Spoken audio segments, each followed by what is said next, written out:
Shalom and welcome to Biblical Faith with Sam Peak. We invite you to join us as Sam brings a study in the Torah from the Jewish sages. And now our speaker, Sam Peak. We're going. Beautiful. Shalom Aleichem. Everybody did everything right. Now we'll see if I can pull off what I need to do. Okay? This is a special request, actually, by Yonah of what we're going to do tonight.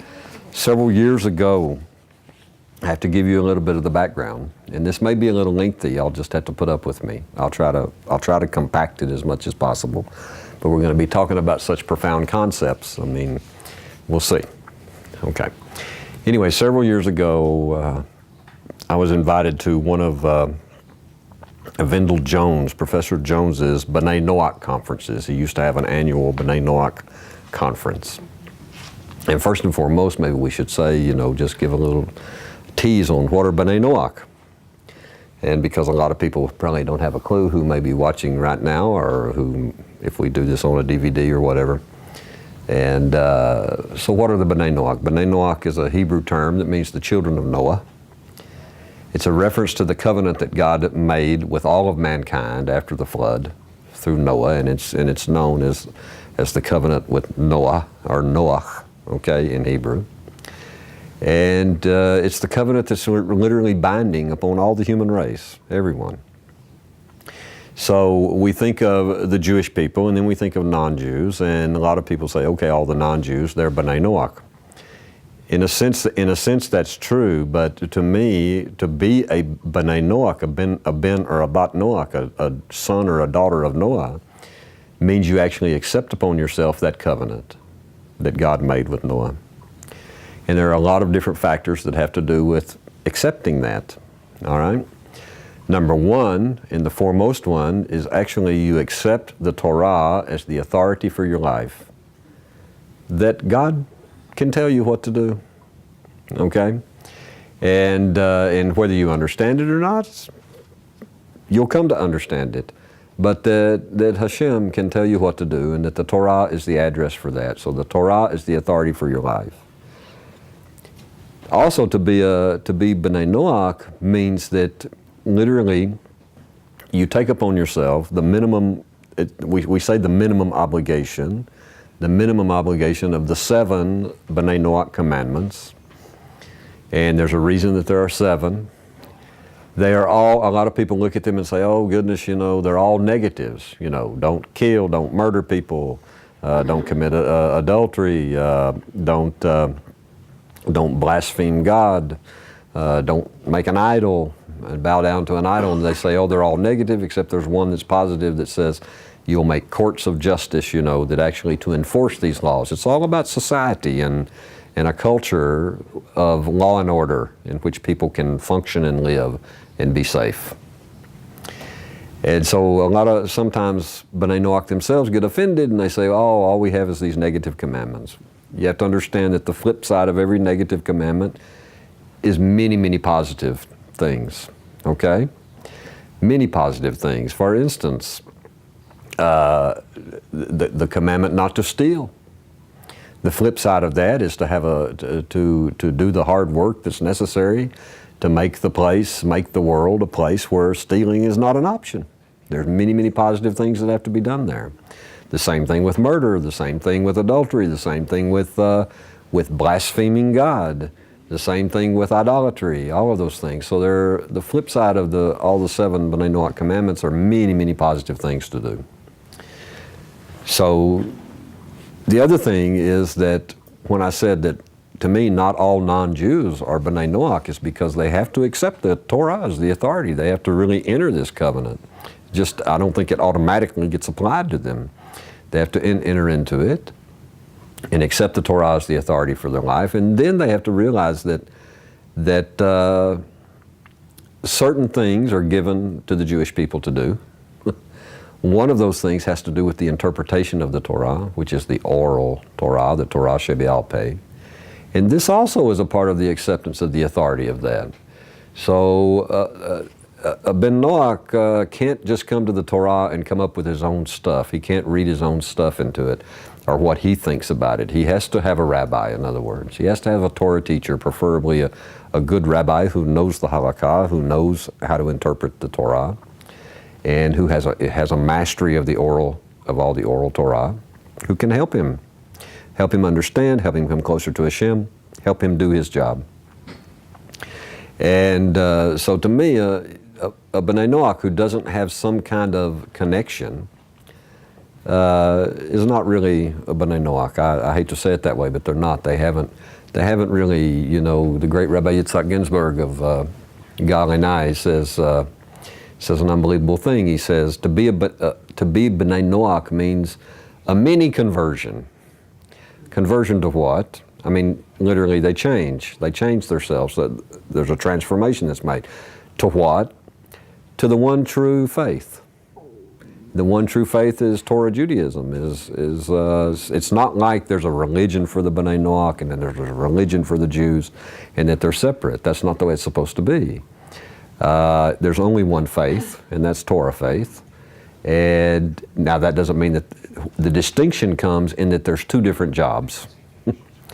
And the job of B'nai Noach is to make this world, that's what all those commandments have to do with, to make this world a place that's suitable for the Jews to do their job, which is to bring the light of the Torah into the world. Okay, all right, so that's all just a little short background. Anyway, so invited to this B'nai Noach conference, this annual B'nai Noach conference that was put on while Professor Jones was alive. He did one every year in East Texas, and it was always a lot of fun. And I went to many of them and spoke at many of them. And this is something that happened was that I would many times see most of the same people there, you know. Not that there weren't new people all the time, but there was always the core groups of the same people who I got to know over the years. And through no reflection upon them at all, oftentimes when I would get there, they would sit with me and talk and want to learn some Torah and things like this, or I would be up speaking. And the same people would ask me the same questions that they asked me at the conference before. Exact same question. And maybe at the conference before that. And maybe even at the one before that. So I started thinking to myself, what's going on here? Okay, why aren't we settled? Why, you know, we discussed this matter 3 years ago, and 2 years ago, and 1 year ago. Why haven't we come to where it's something that you keep, where you have it, and you know what the answer is already? So, 1 year I brought this, what we're fixing to do now. I brought this idea forward to them, and that's what we're going to talk about tonight. Okay, for just a little while. What is that? Because there is a concept in Hebrew that is called da'at. Now, if we look, and we're going to look for just a minute at what's often called the array of the 10 sefirot, okay, or the tree of life even. And there's so many things we could talk about here, but we're not. We just simply don't have time. But this is array of the 10 sefirot, or in our case, what we're going to talk about is this same array is found in a human being. Rabbi Ginsburg, again, he calls these the 10 powers of the soul. And of course, everybody who's already counted sees that there's 11 of them up here. This one here, you notice it's smaller, and it's shaded different, and it's much smaller where it's at. And I only did that to make it different than the others, okay? Because when da'at, and this is da'at in Hebrew, D-A apostrophe A-T, da'at. This is da'at, and when it's present, then keter, the crown at the top, is not listed in the array of sefirot, all right? So that there's always 10 and not 11. But sometimes, just for our purposes, what we're doing is we have it up here because we need it. So these 10 sefirot are also known as the 10 powers of the soul. Now up here, we have keter, the crown, chokmah, wisdom, and this is right brain, masculine, okay? And binah, which is left brain. Now I know that's opposite of what a lot of people in psychology will tell you today, but I think so. But in this array, Binah is left brain. These are the brains, okay, up here. They're called the mochin. The lower 7, and just we're not talking about dot right now, but the lower 7 are called the midot, the measurements. In what they refer to, we have brains, we have our mind, and we have our heart.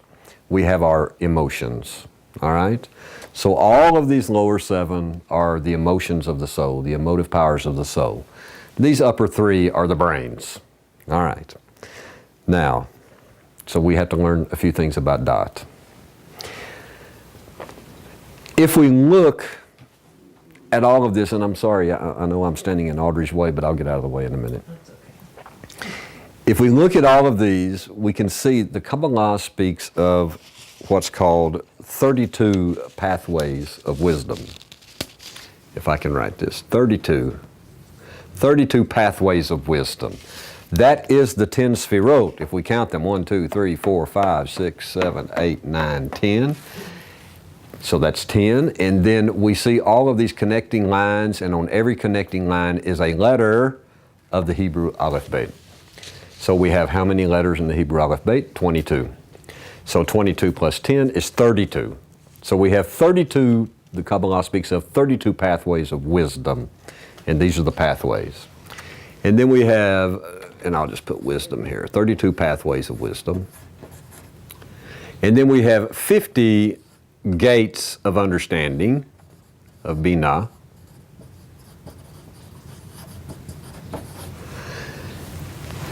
And then we have what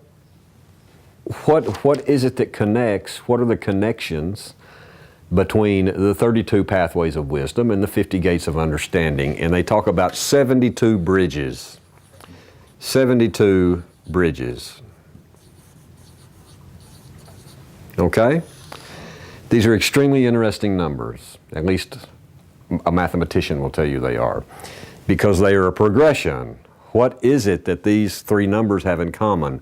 32 and 50 and 72. And of course, me, simple-minded me, I'm always trying to add, 50 plus 32. Oh, no, that's not right. That's 82.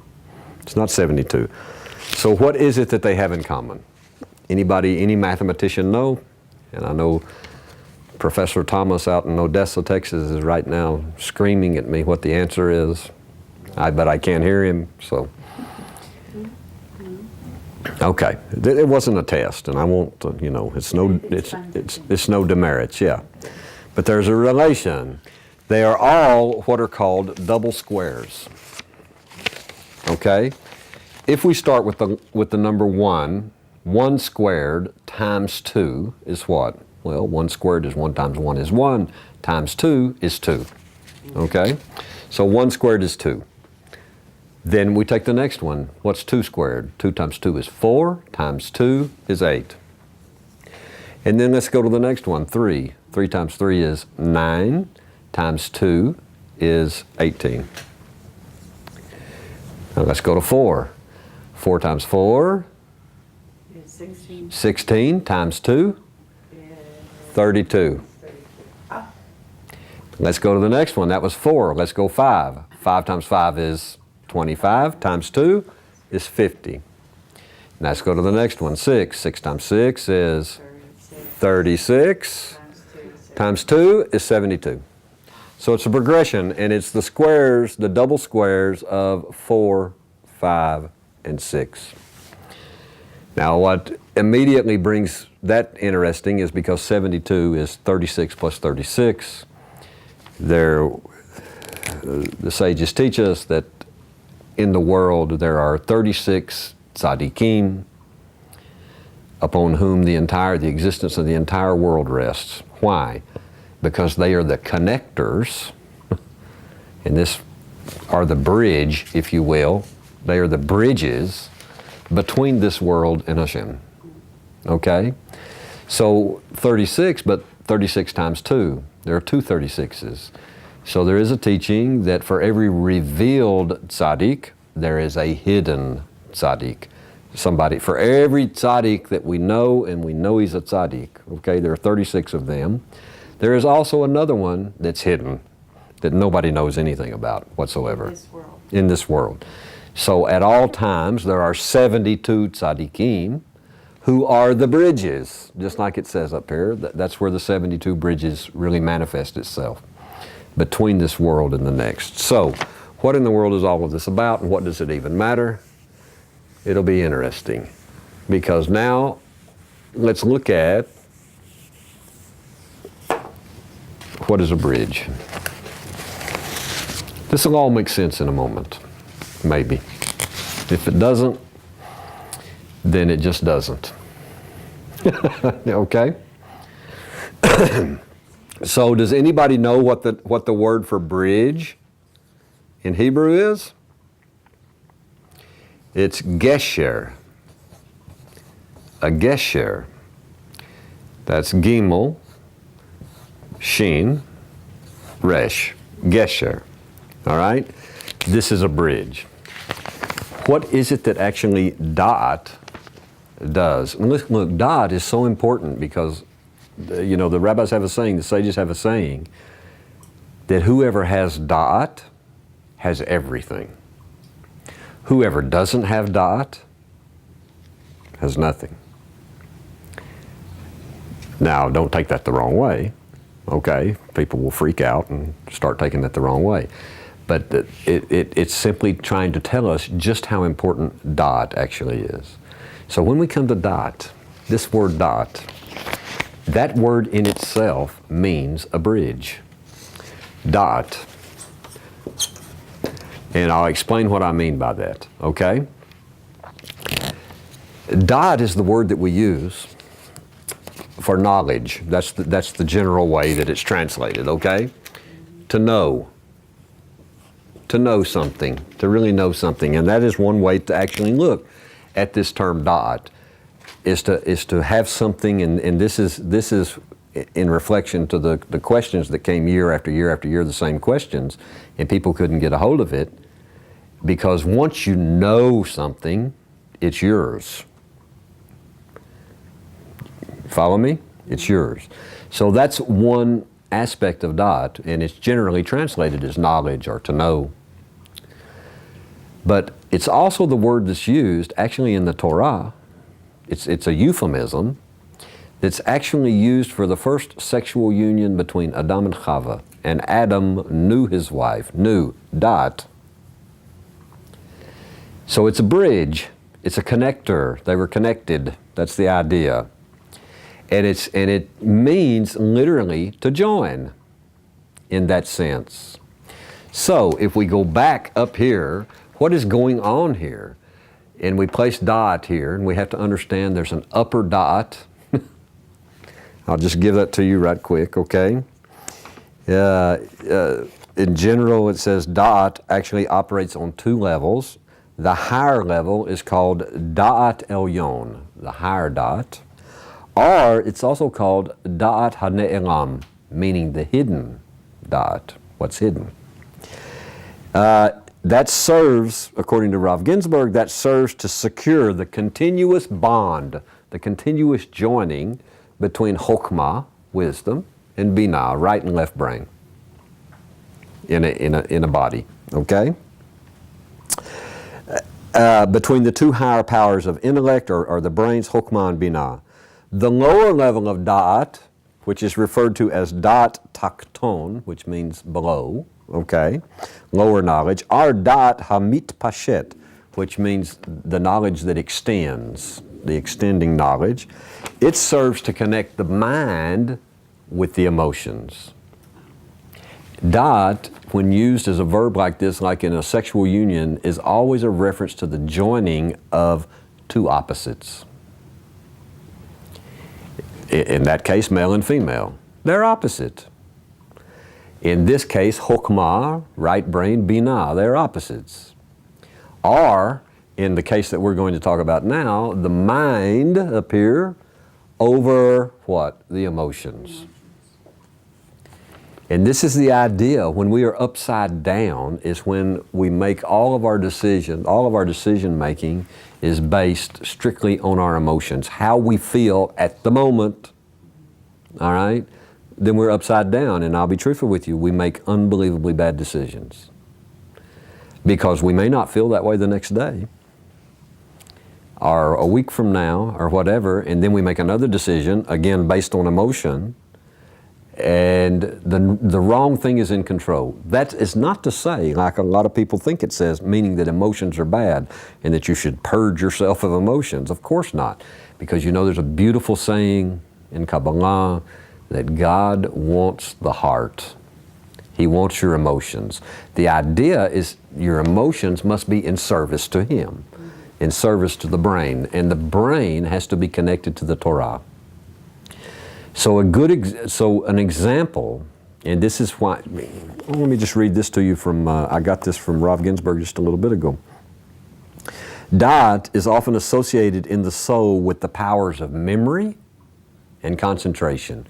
And this was the first start on why I wanted to talk to the B'nai Noach group about memory, about why, when an explanation was given to them over and over and over again, why they couldn't hold on to it. Okay? Powers, he says, which rely upon one's recognition of and sensitivity to the potential meaningfulness of those ideas that are generated in the consciousness through the powers of Hokmah and Binah.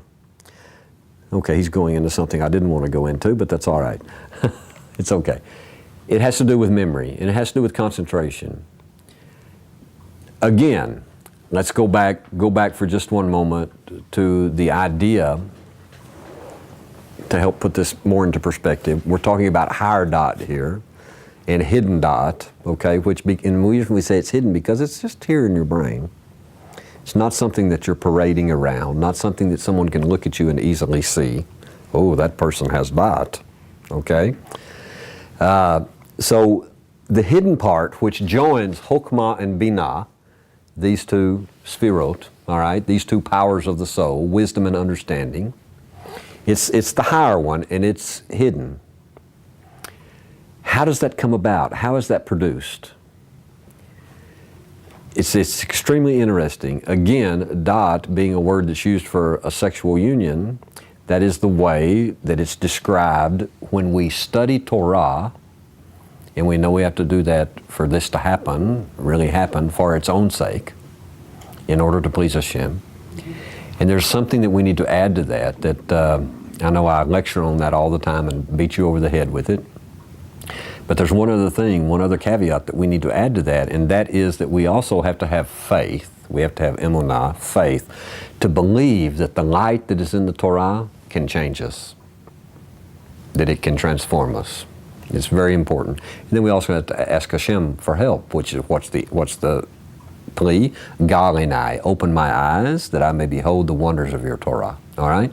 So when we are studying Torah, the sages talk about how we will get an insight, we will get something jumps at us from the text. All right? Or something jumps at us. If it's not the text of the written Torah, maybe something we're reading or working in the oral Torah, and something will jump at us, something connects. Well, that enters like a lightning flash, it comes from Keter into Hokmah, and then it makes the jump to Binah. Now remember, this is masculine, this is feminine, all right? Binah, what is it that the female principle does? She receives, and this is the female principle again, we're talking in the language of Kabbalah. She receives and she holds it, and then she gives us back something much more than what she received, okay?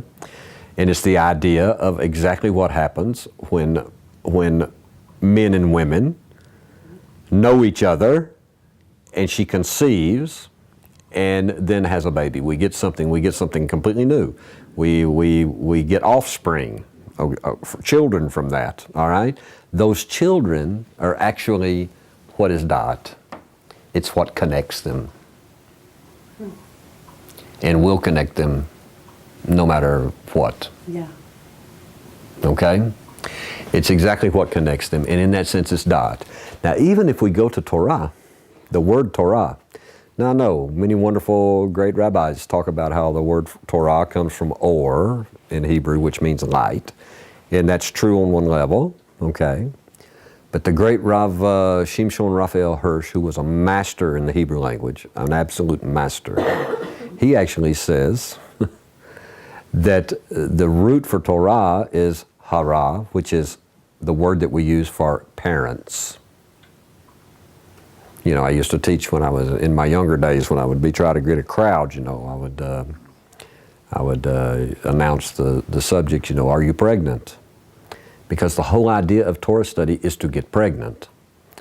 And that's exactly more or mora of a teacher. That's exactly what a teacher does. It implants a seed in you. The teacher does, if he's a good one. You hold that seed, and then you give back. You have something. And that something is knowledge.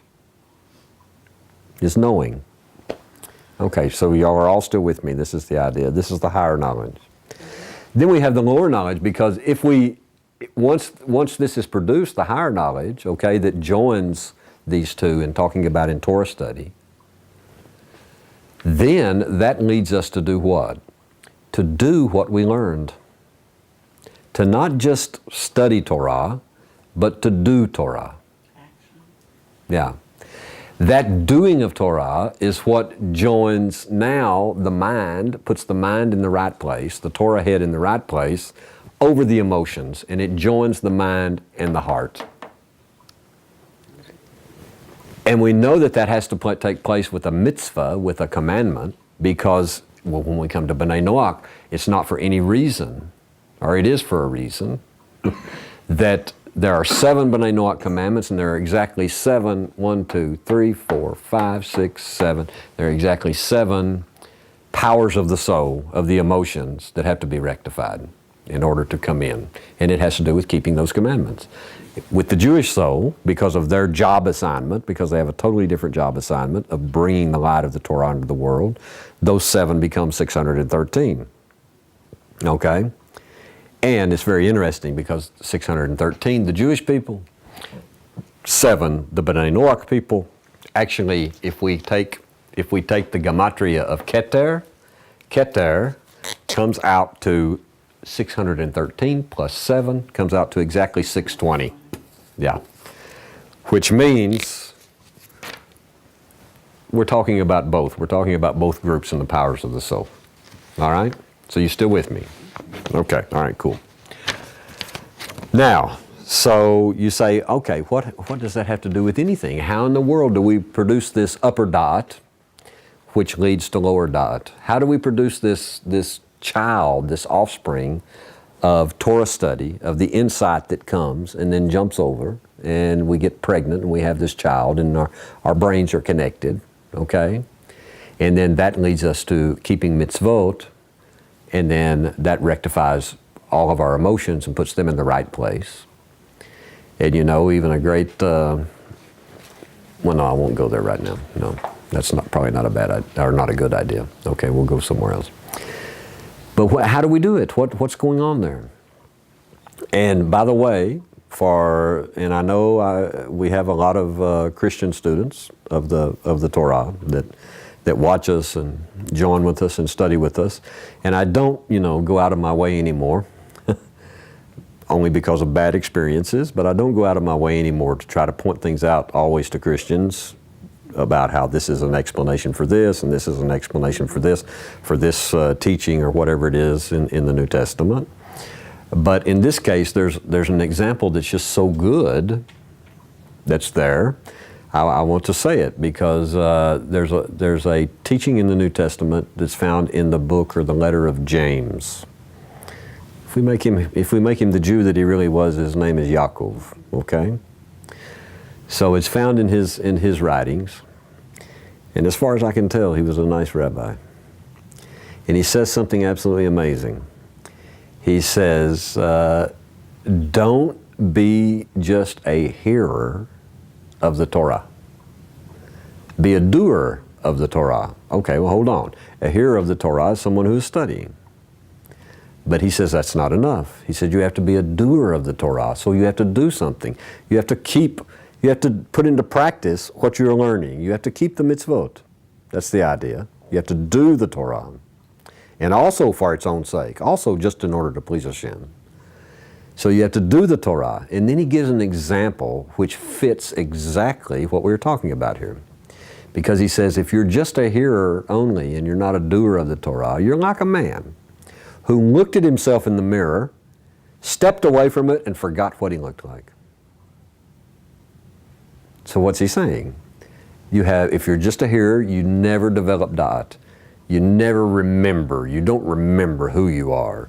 You don't remember what you're doing here. You don't remember how I should proceed in this case. You don't remember your Torah lessons. And that's a lack of da'at. And now we can begin to understand. If you have da'at, you have everything. If you don't have da'at, you don't have anything. Because you're constantly having to relearn over and over again, and then you still don't catch it. It doesn't stick with you.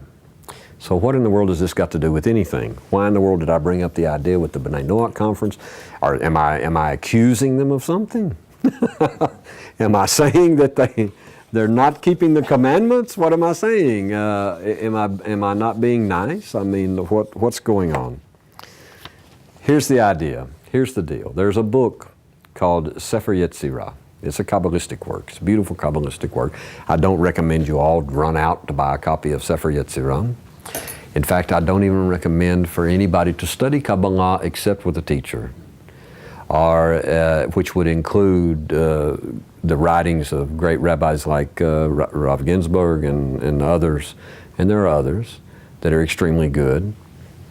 Rabbi Aryeh Kaplan, another one, the late Rabbi Aryeh Kaplan, because they will explain things to you. But people who pick up the works of the masters, like all of the works written by Rabbi Chaim Vital, which he is giving over the teachings of the Arizal, or like the Tanya, the work by Rabbi Shneur Zalman, which is a very Kabbalistic work, where he may or may not be explaining everything, and people from outside the tradition and without a teacher, they'll read those words and then they commit the cardinal sin. They interpret those words and they interpret them literally. And they come away with all kinds of strange ideas, with all kinds of nonsense, with all kinds of different levels of untruth, and their understanding is extremely limited. So I'm not telling you to do that. But in the Kabbalistic work, Sefer Yetzirah is the book of formation, a very ancient work. In fact, it's attributed to our father Avraham. That's how old the teaching is in Sefer Yetzirah. It goes through the Hebrew Aleph Beit because it's it's the book of formation. So it's very much talking about the 32 pathways of wisdom that we were talking about, which includes the 22 letters of the Aleph Beit, because we know the Aleph Beit, they are the building blocks of all creation. So it's giving us tremendous amounts of information on the letters of the Hebrew Aleph Beit. In Sefer Yetzirah, it comes up with different lists of letters that are interchangeable. All right? One of those lists, if we remember what a bridge was, a bridge is a gesher. Gimel, Shin, Resh. One of those lists in Sefer Yetzirah is what's called the letters that are formed with the palate. Because if I say ge, you move the back of your tongue up to your top of your palate. Ge. So what are the other letters? Okay. The first one they speak of is kuf. You do the same thing, kuf. The next one, yud. And the last one, kaf. Okay? Gimel, kuf, yud, kaf. All of them formed in the same way with the tongue against the back. Interestingly enough, if I take the other two letters, Shin and Resh, and put them in here, interestingly enough, every one of these, and this is unusual, every one of them actually forms a word in Hebrew. And we'll talk about them individually, okay? Now, well, let's just go ahead and talk about them. Kuf, Shin, Resh. Kesher. Kesher. Kesher means a connection. So it's already the same kind of idea as a bridge, okay? It's a connection. And we can see very much how it relates to da'at. Da'at is a connection. Kesher is the word we use like to give somebody a phone call. You do what with them? You connect with them. Okay? This idea. Kesher in itself means to bind stuff together. to connect stuff and bind it together. Kesher, in this case. K-E-S-H-E-R. How Kesher. do you pronounce the first word? Gesher. Yes. G-E-S-H-E-R. Okay, I'm writing them just in Hebrew because I don't have all the room here. So G-E-S-H-E-R, Gesher, then Kesher. Gesher is a bridge. Kesher is to rope something together, to bind it, to connect it, okay? And then we have a Yud, and a Yud, Shin, Resh, and that's still way too big there in that case. Yud, Shin, Resh is Yashar. Yashar. Y-A-S-H-A-R. Yashar. What does it mean? Straight. To be straight. To be upright. It's a word that's used for upright. Like upright like a palm tree. Okay? Is Yashar. It's reflected, those of you who are students of the Ramchal, Mesilat Yesharim. Yesharim. Okay? The pathways, the straight pathways are the straight shooter, okay? Straight. Now we're moving into something that we have to understand is actually qualifying us if we are going to have a bridge, if we are going to have a connection, if we are going to have da'at, the connection between the two halves of your brain, okay, Hokmah and Binah, these two powers, and a connection between your brain and the Torah, and a connection between your brain and your emotions. You have to be straight. The connection has to be straight. It has to, and you have to be yashar. You have to be upright. And then finally, the last one is kaf shin resh. It also is a word. Kasher. Kasher. Kasher. We hear that more in English as kosher. Kosher.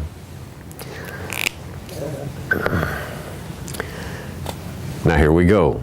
We're about to go down the merry road. Okay? When I first saw this, I went, that makes perfect sense. You know why it makes perfect sense? Because when I discovered this, I had just read a few days before it in Sefer Baal Shem Tov. You know, everybody, I remember all those years that I was on the Christian network when they were, the television network when they were giving Jews an opportunity to teach, and I was teaching a lot of Jewish roots of Christianity to help them gain a better understanding and all of those things. And I remember that was something that was a really hot topic, was kosher. Should we be keeping kosher or not? What does kosher really mean? What are the reasons for it? Because we're not going to do it unless we have a reason, okay? We have to understand what's the reason. And there was always a big thing about finding a health reason for it. And I understand that, and that is one level of understanding kosher, of why a person should eat kosher. Kosher in Hebrew literally means, kasher in Hebrew literally means what's right, what's fitting for you. So there is a sense, if it's fitting for you, then it's good for you, okay? And even the great Rambam goes into a lot of details on many of the kosher laws and that they have a benefit to physical health. But at the same time, I thought to myself, you know, I know people who eat pig every day and they've lived to 120.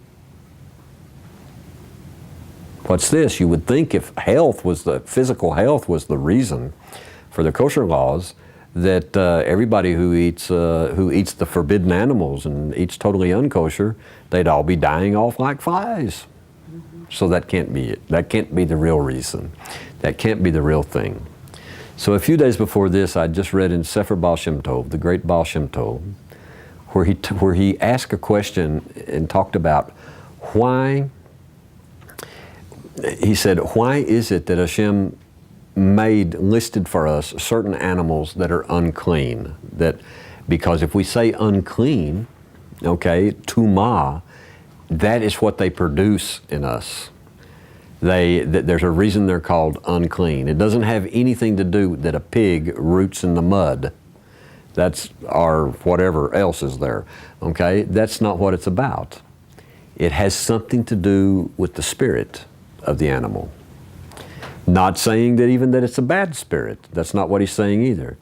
He just simply said there is something about each one of the forbidden animals that they carry with them. Their soul has a klipa. A klipa is a shell, all right, a husk that's attached to it. And he said, and that klipa is not digestible by the soul. Not by the body, but by the soul. Because here's the whole deal. The whole deal is we have to remind ourselves, what are we? What are we anyway? It's always a very amazing study and an unbelievable study when we sit down and we can put the body of a human being out, and then we can put the outlay of the holy temple next to it, and we can see that a human being in his body is a holy temple, and it operates just exactly like the holy temple operates. This is why the sages say your table where you eat is your altar. It's just exactly like the altar in the holy temple. Well, what was that? Animal offerings were brought so that the divine spark that is in them could return to its source, could be elevated back to its source.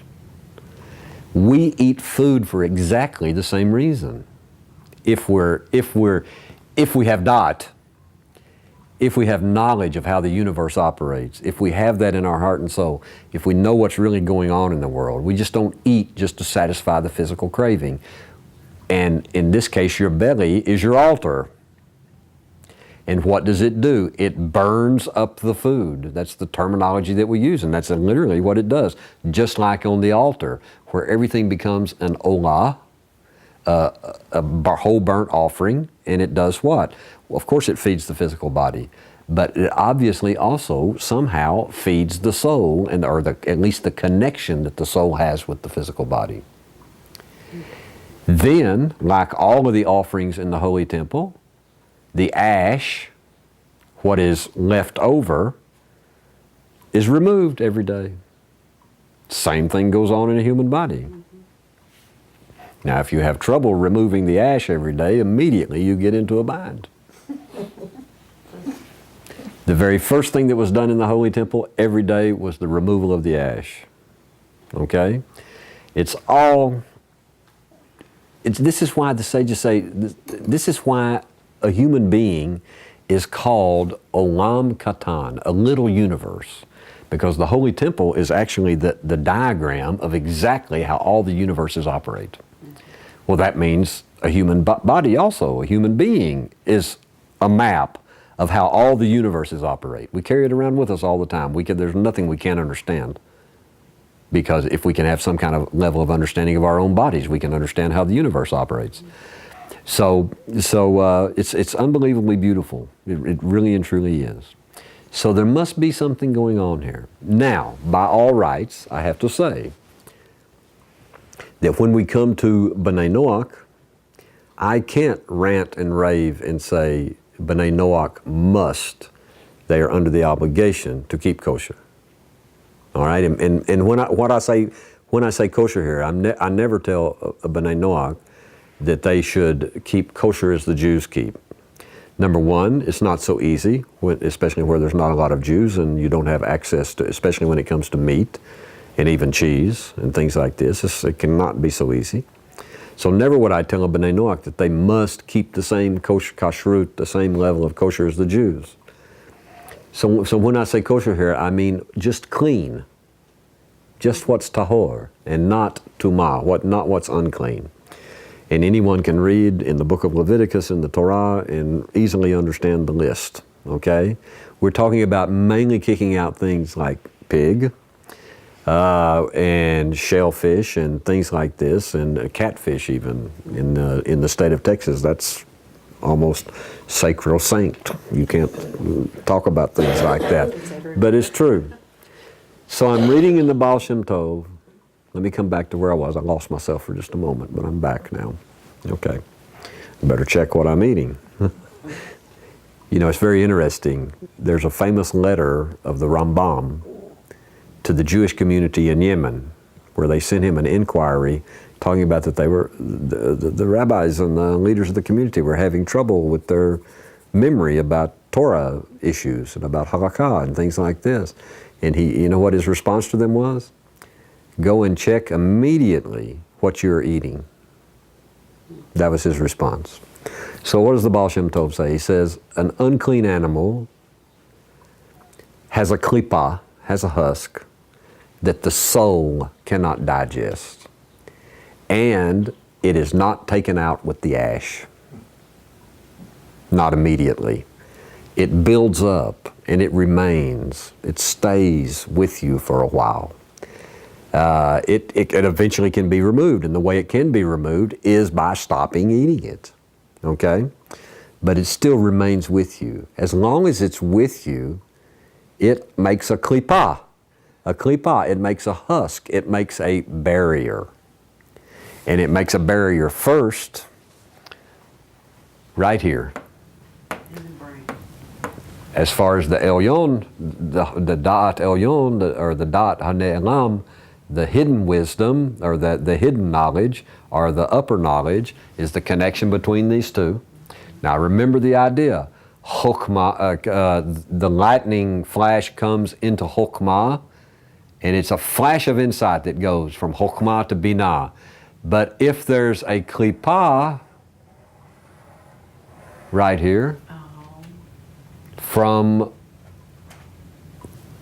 it has, look, dot is all, it's about gesher, it's a bridge, and it's kesher, the connection. To get it, you have to be yashar, you have to be upright, and kosher, kosher. So it leaves a klippah, it leaves a residue, it leaves a barrier.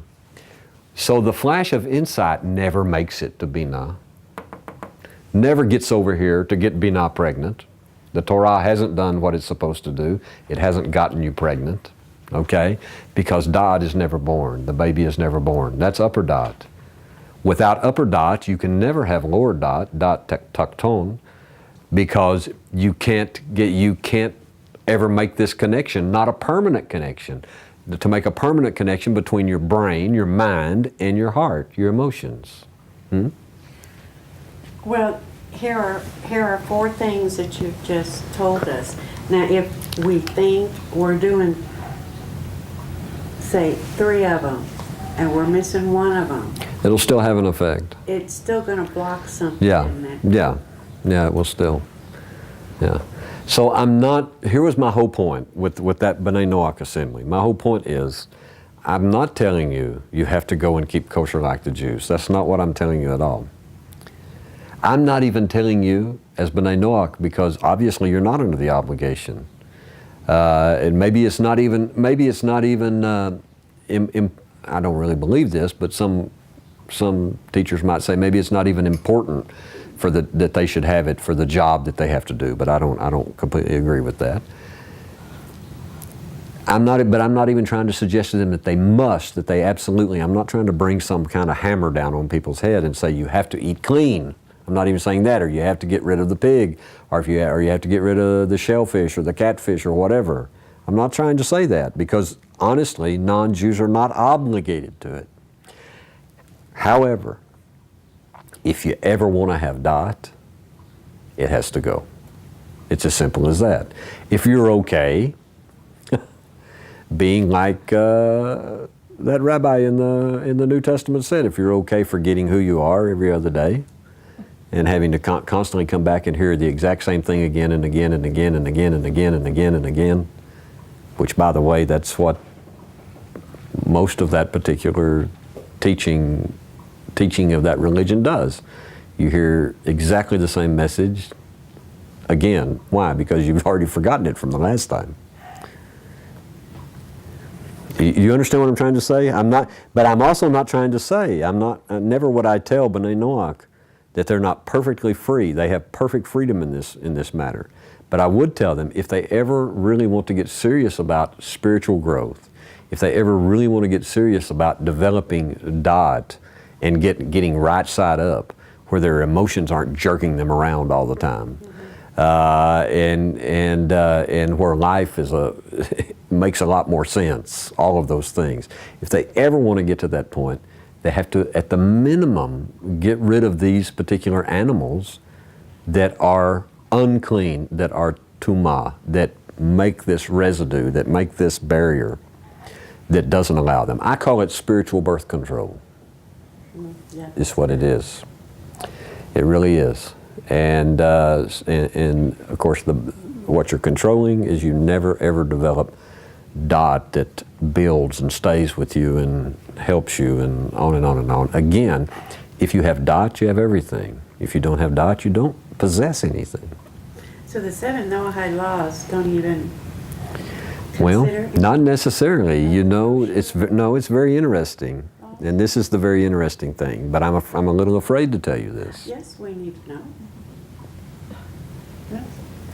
One of the 7 Noahide Laws is not to eat the limb of a living creature. Okay? Which so many levels you can look at this on of what all that is saying. In today's age, to be honest with you, there is only one way to know. What that simply means in today's age is that the animal must be dead before it is cut up. Okay? But in today's age, that doesn't always happen. Yeah.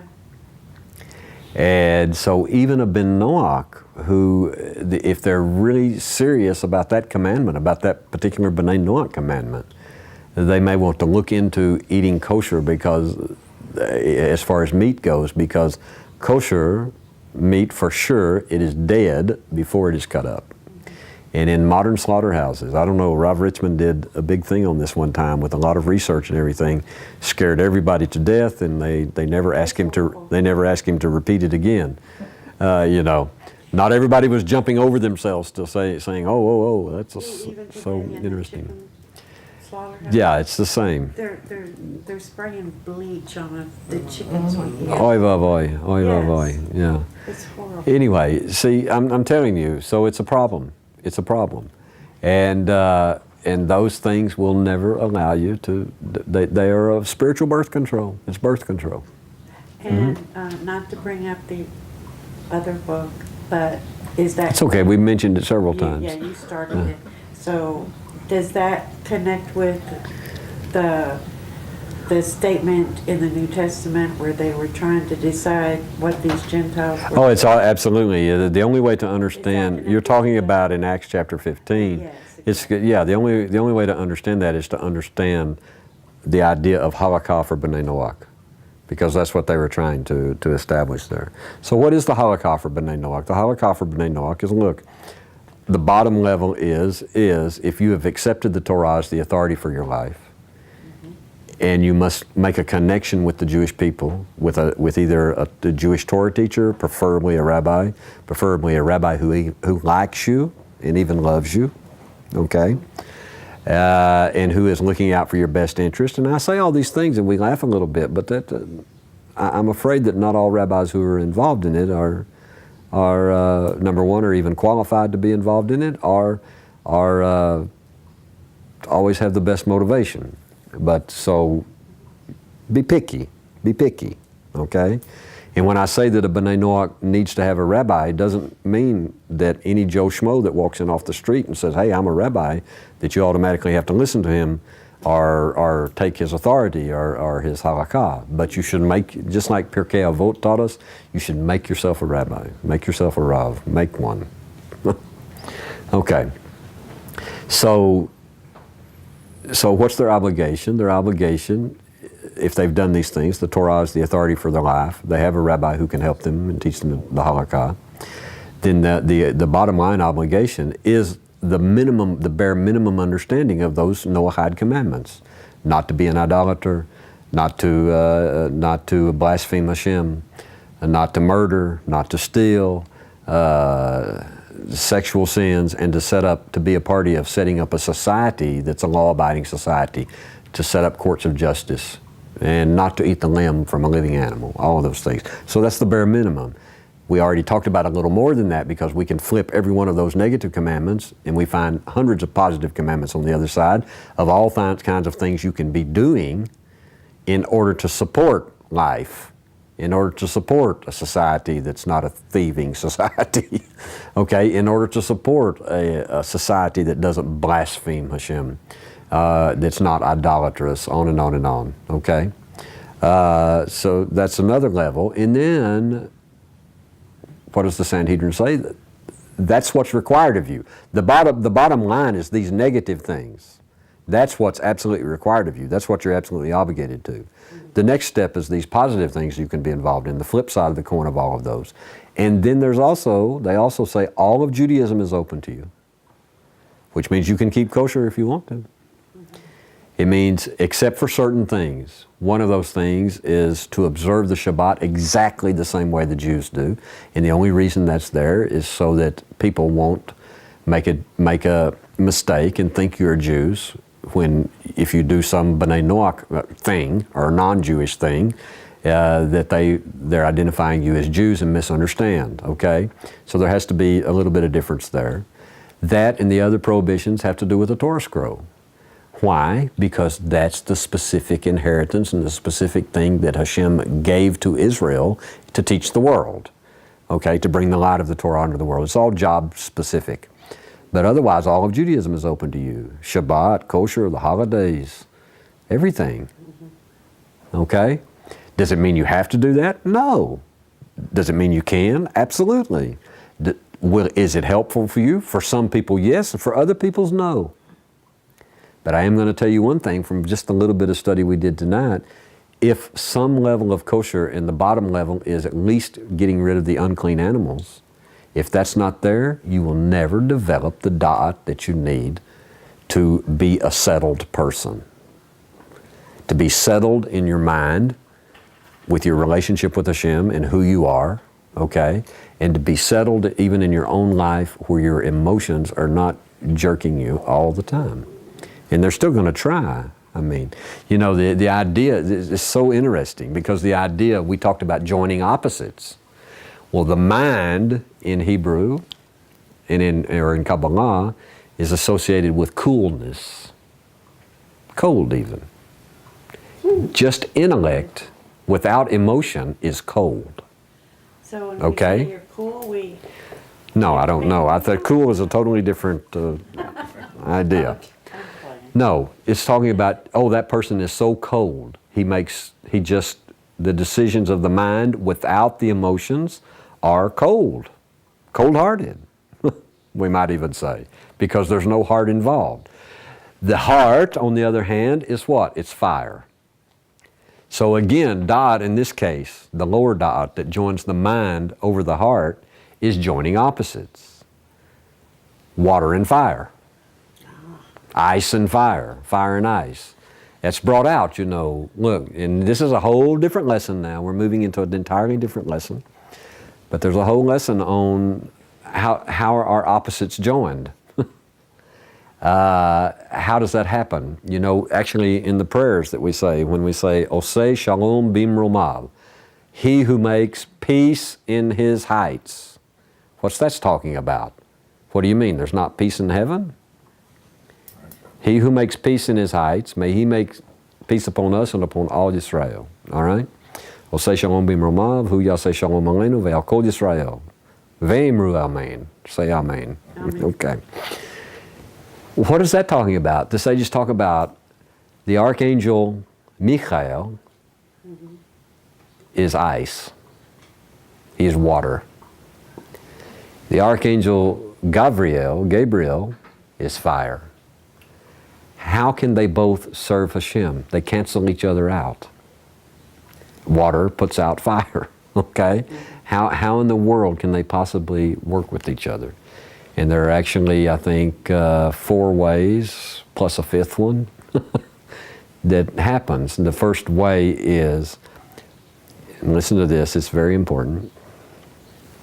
When Hashem reveals Himself, in other words, when He comes out and sits on the throne, and they see Him, when He reveals Himself, they both bow down to Him. All right? And so, this idea is so amazing because this can happen also in a person. How do you ever get your mind connected to the Torah And in this case, I'm saying to be able to even do that, you need to at least keep some level of kosher. I suggest it to you. But how do you ever get that control? How do you ever get the mind to control over the emotions? All right? How does that happen? Because in your study and in the work that you're doing, studying the Torah for its own sake and believing that the light of the Torah has the power to change you, in all of that, Hashem will reveal Himself. When that happens, what happens to Michael and Gabriel? They're two very, very powerful angels, unbelievably powerful. When God reveals Himself, they become bitul. They become negated. They realize they are absolutely nothing. And this is the idea of bitul. In the presence of the king, there is no other power. And they come to that realization. So that's one way. There are other ways. I mean, and there even has to be sometimes like a hierarchy when you start talking about like between married couples. This is the idea, you know, in a Jewish home. Not only is Hashem the third party in the marriage, okay, but you also agree with each other that who's the rabbi? Who's our rabbi? We both have to follow the same rabbi, because if we're both following different rabbis, it's going to be a problem. We'll create problems. So we both negate ourselves, or we cancel ourselves out when it comes to the religious authority of the home. It has to be to a certain source, okay, that we both agree on. There's so many different levels of this. One of them in the end is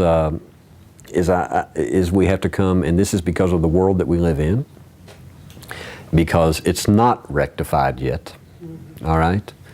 And so we have to establish, there has to be established also a hierarchy of the idea of, whereas in these situations, who do I follow, who do we follow the lead, okay?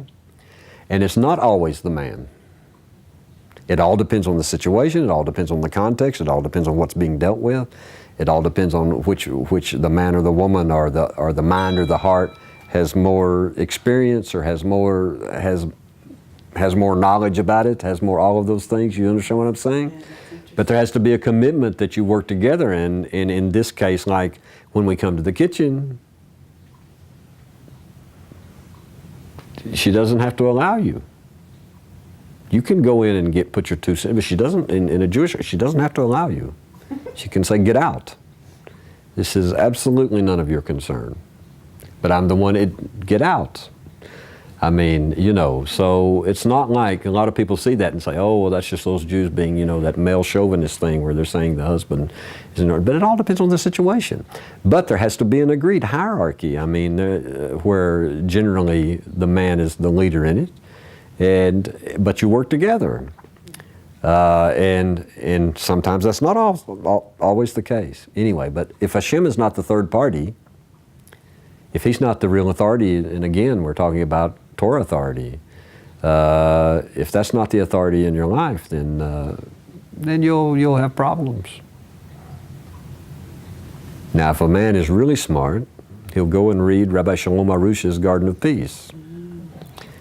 If a woman is really smart, she'll get the Garden of Women's Wisdom, and they won't read each other's books, and they'll get their acts down. They'll get what they're supposed to be doing, and because Rabbi Shalom Arush is probably the best marriage counselor I think I've ever seen. But even then, he's all talking about ways to da'at, ways to connect and join opposites in ways that they can then know each other.